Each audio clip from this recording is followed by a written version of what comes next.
ইতিমধ্যে বেরিয়ে আসলো আজকের বিশেষ বিশেষ সংবাদ। শুরুতেই দেখে নেব আজকের সংবাদ শিরোনাম। কিভাবে বুথ লেভেল এজেন্ট বাছাই, 26-এর নির্বাচনের নয়া রণকৌশল তৃণমূলের। দিদি মমতাকে যোগ্য অযোগ্য আলাদা করার পথ দেখালেন অভিজিৎ, খুলবে চাকরি হারাদের ভাগ্য। আগুনে খুন্তি পুড়িয়ে সিপিএম বিজেপিকে ছ্যাঁকা দিন, তৃণমূল নেত্রীর মন্তব্যে তোলপাড় বাংলা। পহেলা বৈশাখ পর্যন্ত হেডলাইন না হলে মমতাকে বড় হুঁশিয়ারি। ফের পুলিশের নোটিশ অর্জুনকে, থানায় যাব না স্পষ্ট জবাব বিজেপি নেতার। এতক্ষণ দেখছিলেন সংবাদ শিরোনাম, এখন জানিয়ে দেব বিস্তারিত সংবাদ। 2026 সালে বিধানসভা নির্বাচনের জন্য পুরো দমে সাংগঠনিক কাজ শুরু করে দিয়েছে তৃণমূল কংগ্রেস। রাজ্যের 35টি সাংগঠনিক জেলায় বুথ লেভেল এজেন্ট নিয়োগের ক্ষেত্রে একাধিক নতুন মুখকে সামনে এনেছে জোড়াফুল শিবির। নির্বাচনী প্রক্রিয়া ভালোভাবে বোঝেন, ভোটার তালিকা খুঁটিয়ে পরীক্ষা করেন, বুথের কর্মীদের সঙ্গে যোগাযোগ রয়েছে এমন ব্যক্তিদেরই বুথ লেভেল এজেন্ট বা BLA 1 হিসেবে নিয়োগ করা হয়েছে। যাদের BLA 1 নিয়োগ করা হয়েছে, আগামী দিনে তারাই প্রত্যেকটি বুথে BLA 2 নিয়োগ করবেন। ভুয়ো ভোটার খোঁজার কাজ রাজ্য জুড়ে জারি রেখেছে তৃণমূল। প্রত্যেকটি জেলায় চলছে স্ক্রুটিনি পর্ব। কোন রকম অসঙ্গতি নজরে এলে বা একই এপিক নম্বরে একাধিক ভোটার কার্ড পাওয়া গেলে তৎক্ষণাৎ নির্বাচন কমিশনের দৃষ্টি আকর্ষণ করছে তৃণমূল। দিল্লিতে জাতীয় নির্বাচন কমিশন এবং পশ্চিমবঙ্গে মুখ্য নির্বাচনী আধিকারিকদের কাছে গিয়েও অভিযোগ জানিয়ে এসেছে তৃণমূল। বাংলার জনপ্রিয় সংবাদপত্র বর্তমান সূত্রকে উদ্ধৃত করে খবর প্রকাশ করে জানিয়েছে, এখন তৃণমূলের 35টি সাংগঠনিক জেলায় BLA 1-দের তালিকা তৈরি করেছে তৃণমূল। বীরভূম জেলায় এই দায়িত্ব পেয়েছেন দীপক রায়, তিনি বীরভূম জেলা তৃণমূলের সদস্য। পুরুলিয়া এই দায়িত্ব দেওয়া হয়েছে জেলা তৃণমূল কংগ্রেসের সহ সভাপতি সুশেন মাঝিকে। বাঁকুড়ায় এই দায়িত্ব পেয়েছেন জেলা পরিষদের সদস্য প্রদীপ চক্রবর্তী। ঝাড়গ্রামে দায়িত্ব পেয়েছেন প্রসূন সারেঙ্গী। নির্বাচনে বিভিন্ন কাজ করবে যারা দক্ষ, তেমন ব্যক্তিদের এক্ষেত্রে অগ্রাধিকার দিচ্ছে তৃণমূল। পশ্চিম মেদিনীপুরের ঘাটাল সাংগঠনিক জেলায় BLA 1-এর দায়িত্ব দেওয়া হয়েছে বিধায়ক অজিত মাইতিকে। মেদিনীপুরের অংশটি দেখবেন বিধায়ক দীনেন রায়। দমদম বারাকপুর সাংগঠনিক জেলার ক্ষেত্রে এই দায়িত্ব পেয়েছেন সাংসদ পার্থ ভৌমিক। বারাসতের সাংসদ কাকুলি ঘোষ দস্তিদার। পূর্ব মেদিনীপুর জেলার ক্ষেত্রে তমলুক সাংগঠনিক ক্ষেত্রে BLA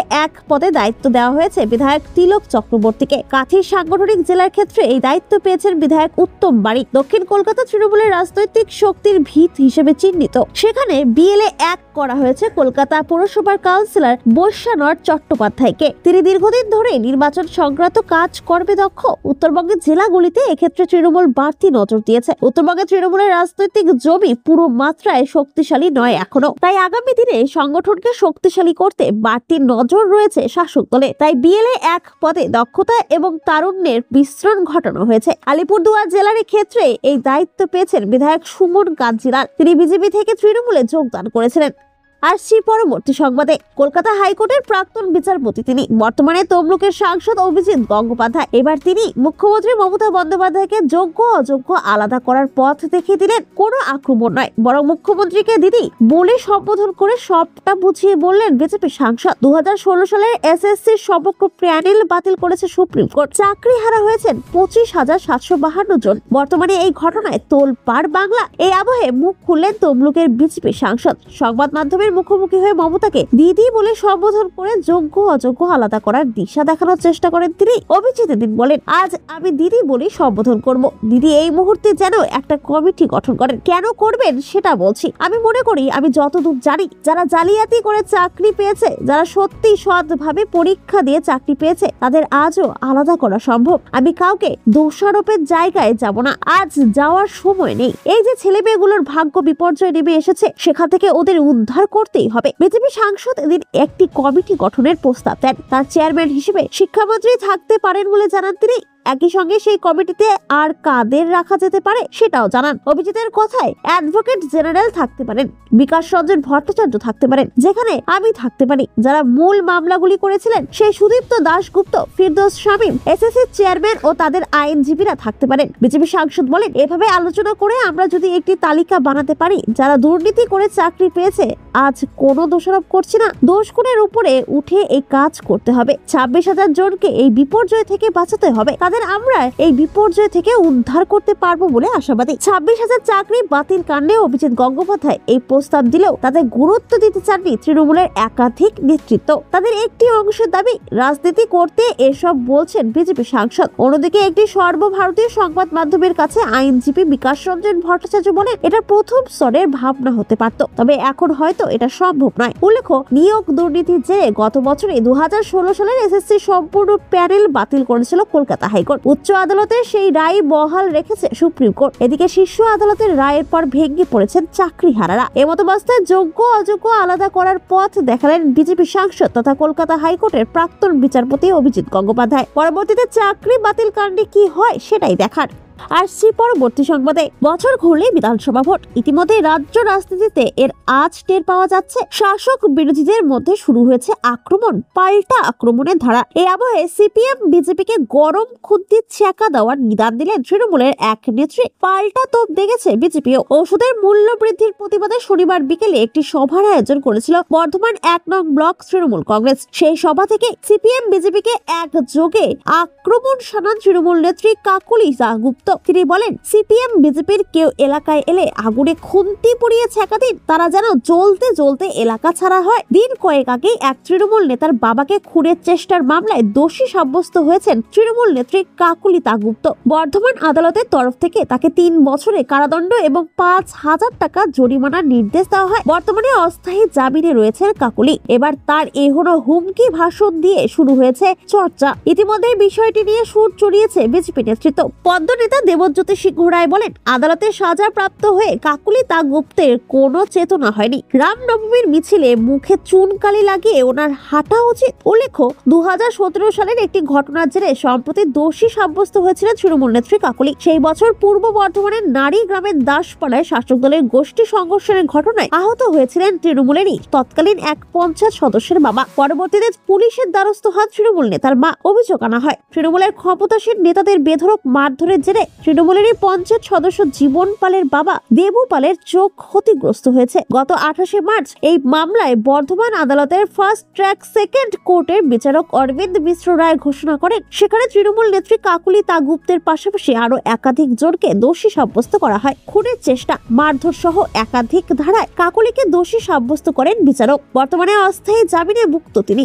এবার সেই কাকুলিরই হুমকি ভাষণ নিয়ে শুরু হয়েছে চর্চা। আসছি পরবর্তী সংবাদে। 15 এপ্রিল অর্থাৎ পহেলা বৈশাখ পর্যন্ত সময়সীমা দিলাম। এর মধ্যে আলোচনায় না বসলে আগামী 21শে এপ্রিল নবান্ন অভিযানের ডাক চাকরি প্রার্থী এবং চাকরিহারা ঐক্যমঞ্চের। একদিকে নিয়োগের দাবি, অন্যদিকে সুপ্রিম কোর্টের নির্দেশে এক ধাক্কায় প্রায় 26,000 শিক্ষক চাকরি গিয়েছে। একেবারে কঠিন পরিস্থিতি। আর এই অবস্থায় এবার সরাসরি মুখ্যমন্ত্রী মমতা বন্দ্যোপাধ্যায়কে হুঁশিয়ারি চাকরি প্রার্থী এবং চাকরিহারা ঐক্যমঞ্চের। এই মঞ্চের ডাকা নবান্ন অভিযানকে ইতিমধ্যে সমর্থন জানিয়েছে বিজেপি। এই প্রসঙ্গে বিজেপির রাজ্য সভাপতি সুকান্ত মজুমদার জানিয়েছেন, আমরা সব সময় পাশে আছি। আগামী দিনে আমরাও নবান্ন অভিযান করব। তবে এক্ষেত্রে সব রকম ভাবে চাকরি প্রার্থী এবং চাকরিহারা ঐক্যমঞ্চের পাশে থাকার বার্তা দিয়েছেন ওই কেন্দ্রীয় মন্ত্রী, যা খুবই তাৎপর্যপূর্ণ বলেই মনে করা হচ্ছে। মঞ্চের তরফে একটি যৌথ সাংবাদিক বৈঠক করা হয়। সেখানে মঞ্চের শীর্ষ নেতৃত্বের দাবি, চাকরির দাবিতে আমরা লাগাতার আন্দোলন চালাচ্ছি। অন্যদিকে এত মানুষের চাকরি চলে যাওয়া একটা কঠিন পরিস্থিতির মধ্যে দিয়ে যাচ্ছে। এই অবস্থায় আগামী 7 দিনের মধ্যে মুখ্যমন্ত্রীকে বৈঠকে বসার ডাক। একই সঙ্গে যে জটিল পরিস্থিতি চলছে তা সমাধান করতে হবে বলেও মন্তব্য। আর তা না হলে আগামী 21শে এপ্রিল নবান্ন অভিযান করা হবে বলেও হুঁশিয়ারি চাকরি প্রার্থী এবং চাকরিহারা ঐক্যমঞ্চের। মঞ্চের দাবি, 12টি সংগঠন একত্রিত হয়েছে আমরা, তবে নবান্ন অভিযানে শান্তিপূর্ণ আন্দোলন করা হবে, কিন্তু কোনো যদি ঝামেলা হয় তার দায় পুলিশ প্রশাসনকে নিতে হবে বলেও হুঁশিয়ারি। এক্ষেত্রে সমস্ত রাজনৈতিক দল, সাধারণ মানুষ সবাইকে আসার কথাও বলা হয়েছে। অন্যদিকে সুপ্রিম রায় নিয়ে অরূপ রায় বলেন, ওদের কোনো কাজ নেই। ওরা চেষ্টা করতো যারা নিয়োগ হয়েছেন তাদের কিভাবে চাকরি থেকে বরখাস্ত করা যায়। অনেক যোগ্য এবং মেধাবীদের চাকরি চলে গেছে। তিনি আরো বলেন, বিকাশ ভট্টাচার্যের কোনো কাজ নেই, তিনি সারাদিন এই নিয়ে লেগে থাকেন। একই সঙ্গে তিনি বিজেপি তথা বিজেপি পরিচালিত কেন্দ্রীয় সরকারকেও এক হাত নেন। অরূপ রায় বলেন, বিজেপি একটা স্বেচ্ছাচারী অসভ্য দল। আসছি পরবর্তী সংবাদে। অর্জুন সিংকে ফের নোটিশ পুলিশের। নথি সহ লাইসেন্স প্রাপ্ত রিভলভার জমা দেওয়ার নির্দেশ দিয়েছে জগদ্দল থানার পুলিশ। শনিবার দুপুরের মধ্যে থানায় হাজিরা দিতে বলা হয়েছিল তাকে। তবে ব্যারাকপুরের প্রাক্তন বিজেপি সাংসদ ডোন্ট কেয়ার মুডে নিজের অবস্থান স্পষ্ট করে বিজেপি নেতা জানান, থানায় তিনি যাবেন না, আদালত বললে তবেই তিনি রিভলভার জমা দেবেন। জগদ্দল কাণ্ডে একাধিকবার পুলিশের নোটিশ পেলেও গড় হাজির ছিলেন অর্জুন। বিজেপি নেতার বিরুদ্ধে গ্রেপ্তারি পরোয়ানাও জারি হয়েছিল। গ্রেপ্তারি এড়াতে হাইকোর্টের দ্বারস্থ হয়েছিলেন তিনি। মিলেছে রক্ষা কবচ। তার মধ্যে আবারও পুলিশ নোটিশ। রাজ্য পুলিশের বিরুদ্ধে বিস্ফোরক মন্তব্য করেছেন বিজেপি নেতা অর্জুন সিং। জানিয়েছেন, পুলিশকে নিয়ে তৃণমূল আমাকে মারার চেষ্টা চালাচ্ছে। অর্জুন সিং এর পাশে দাঁড়িয়েছেন বিজেপি নেতা দিলীপ ঘোষ। তিনি জানিয়েছেন, অর্জুনকে প্রাণে মারার চেষ্টা করা হচ্ছে। অর্জুনের কিছু হলে আমরা রাজ্য সরকারকে ছেড়ে কথা বলবো না। উল্লেখ্য, গত 26শে মার্চ রাতে গুলি বোমাবাজিতে উত্তপ্ত হয়েছিল জগদ্দলের মেঘনা মোড় এলাকা।